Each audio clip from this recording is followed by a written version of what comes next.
Hi, I'm Abe Madcore, Executive Editor of Sports Business Journal, Sports Business Daily, and our global issue. And I'm here with Tom Stinson, who has been the editor of our Champions package. And this week we have Donald Dell, who is number 5 of our 6 champions.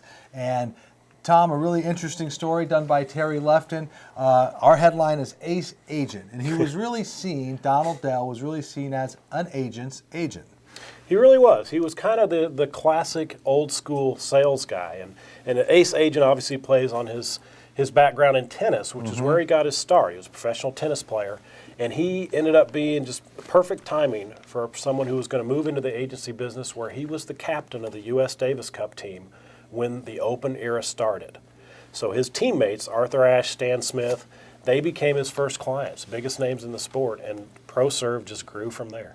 He was really seen as a founder of the professional tennis movement and circuit, and also a founder of representation, and grew his business, as you said, with Arthur Ashe, Stan Smith. And in the story, I thought it was great that he still likens the Stan Smith Adidas deal as his favorite deal because that shoe was so successful.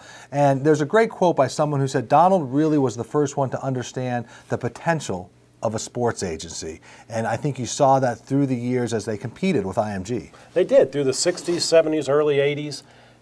ProServe was Coke, IMG was Pepsi, and they competed head to head. They were the superpowers. And ProServe grew to have 200 plus clients: Michael Jordan, Patrick Ewing, Dave Winfield, Jimmy Connors, just on and on and on. They were a massive entity through that time. And Terry's story touched on this, but kind of intrigue where certainly Donald has seen his share of disappointments. He may not call them disappointments, but he expresses some frustrations in terms of couldn't see the agency grow to the level of an IMG.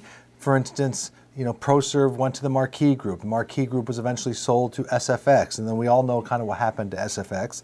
Now it's Lagardère, and which Donald oversees, but they weren't able to keep that sustainability of ownership like Mark McCormick and then Ted Forsman was at IMG. They really weren't. That's part of what makes this story really interesting, is Donald's very open and honest about that period. About he talks a lot about the growth, but he admits some of the shortcomings that caused the demise of that agency from becoming an IMG. And the thing that can't be overlooked, though, with Donald Dell is the amount of mentorship that he's been to so many top-level executives who are still leaders in sports business today. It's a stunning list. Yeah. It's Gary Stevenson, right. Jeff Napple, Ray Clark, just on and on and on. Just it's a who's who of sports Steve business. Disson, Mark Dowley, John Tatum at Genesco. So that is a really great chart in this story. And Terry also has a really good pull-out box of regrets, favorite moments, favorite Wimbledon championship. So it's really a great read. It's well fun. edited It really and is. very well done. So Tom, we've done 5 of 6. 1 to go. Next week we close with Harvey Schiller. We do. Harvey Schiller, kind of sports renaissance man, everything from a pilot and a chemistry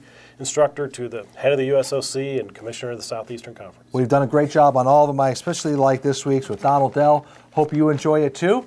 For Tom Stinson, I'm Abe Madcore, and we'll see you down the road.